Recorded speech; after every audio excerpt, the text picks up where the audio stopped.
Mga puso, hapit na gyud ang summer. Ting bakasyon na o panahon usab nga mag-unwind. Sa mga nangita og bugnaw og relaxing nga lugar, adunay usa ka resort sa bukirang bahin sa lungsod sa Argao. Adunay panoramic view. Og swak usab kining maong resort alang sa mga pamilya ug barkada. Busa manlaag ta mga kapuso, pinaagi ni ining report.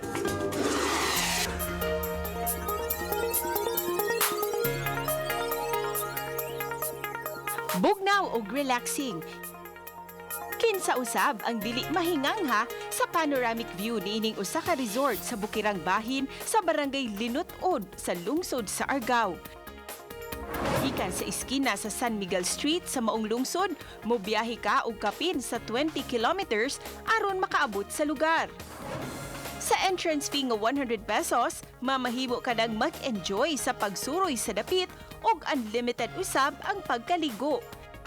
Dili lang kay usa o duha ka mga swimming pools, kay pwede kaayo kang magbalhin-balhin og langoy sa 8 ka mga kaliguanan.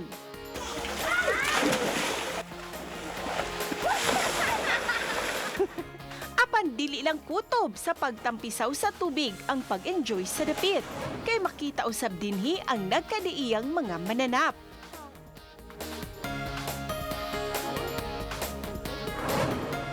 Ug sa mga mahiligod og adventure, adunay 200-meter nga hanging bridge nga molusot na ngadto sa usa ka 16-foot diving pool nga gikan pa mismo sa bukid ang nag-agas nga tubig. Ug kung gigutom ka na, aduna po'y mga pagkaon nga kapilian. Ilang specialty ang ginataang tilapia nga kinuha pa sa usa ka fish pond haduol sa dapit.